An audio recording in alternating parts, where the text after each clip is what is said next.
Hello everyone, today we are going to study cell wall and differences between plasma membrane and cell wall. Cell wall पढ़ने से पहले आप एक चीज़ और पढ़ें, वो है टाइप्स ऑफ सेल। देखो, दो टाइप के सेल्स होते हैं, एक होता है प्लांट सेल और एक होता है आपका एनिमल सेल। अब आप बोलोगे कि मैम आपने तो बताया था कि सेल जो होता है वो सभी लिविंग ऑर्गेनिजम्स को बनाता है। अब ये क्या हो गया कि प्लांट में अलग हो गए और एनिमल में अलग हो गए। ऐसा ही होता है, क्यों? क्योंकि प्लांट्स का जो स्ट्रक्चर होता है, फंक्शंस होते हैं, वो अलग हो जाते हैं और एनिमल का स्ट्रक्चर अलग है, उसके बॉडी फंक्शंस अलग हैं, इसलिए उनको बनाने वाले सेल्स भी अलग अलग हो जाते हैं।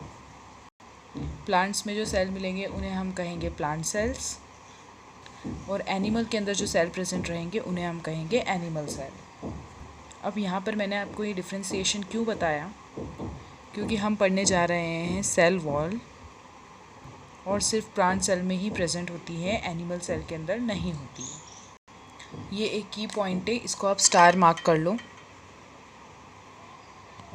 जो सेल वॉल है वो ओनली प्लांट सेल्स के अंदर ही प्रेजेंट होती है, एनिमल सेल के अंदर प्रेजेंट नहीं होती है। प्लाज्मा मेम्ब्रेन के अंदर हमने ये पढ़ा था कि ये सेल की आउटर मोस्ट कवरिंग होती है, मतलब सबसे बाहर वाली कवरिंग होती है। अब ये चीज़ हम अप्लाई कर सकते हैं एनिमल सेल के ऊपर। इस डायग्राम में आपको दिख रहा होगा कि ये आपकी एनिमल सेल है और ये आपकी प्लांट सेल है। अब जो एनिमल सेल है ना, इसके अंदर यहाँ पर पर्पल कलर का कंटेंट प्रेजेंट होता है, जिसको हम बोलते हैं साइटोप्लाज्म। क्या बोलते हैं हम? साइटोप्लाज्म।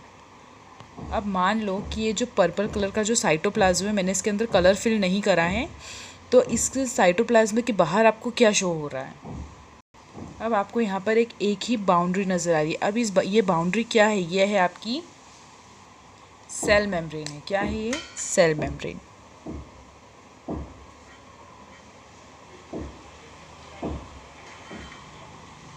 इसको हम कवर कर चुके हैं, इसकी प्रॉपर्टीज़ भी हम पढ़ चुके हैं।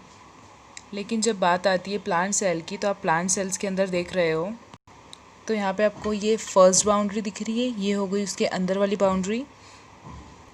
तो जो बाहर वाली है ना, उसी को हम कहते हैं सेल वॉल। क्या कहते हैं हम उसको? Cell wall.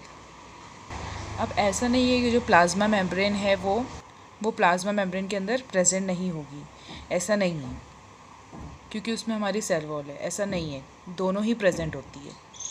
सेल मेम्ब्रेन भी प्रेजेंट होती है और प्लाज्मा मेम्ब्रेन भी प्रेजेंट होती है।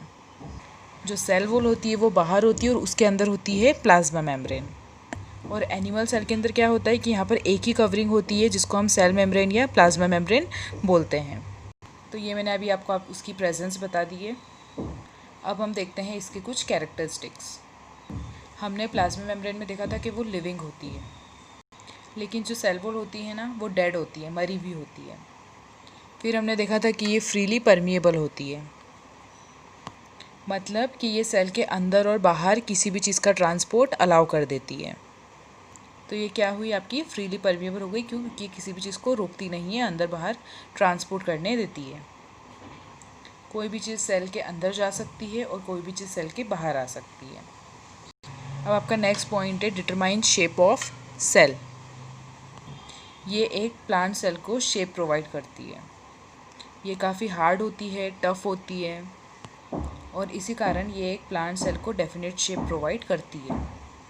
जैसे कि आपने प्लाज्मा मेम्ब्रेन में देखा था कि वो भी जो है ना, एक डेफिनेट शेप प्रोवाइड करती है सेल को। लेकिन वो बात हो रही थी एनिमल सेल की। क्यों? क्योंकि एनिमल सेल के अंदर सिर्फ एक ही कवरिंग है, वो है प्लाज्मा मेम्ब्रेन।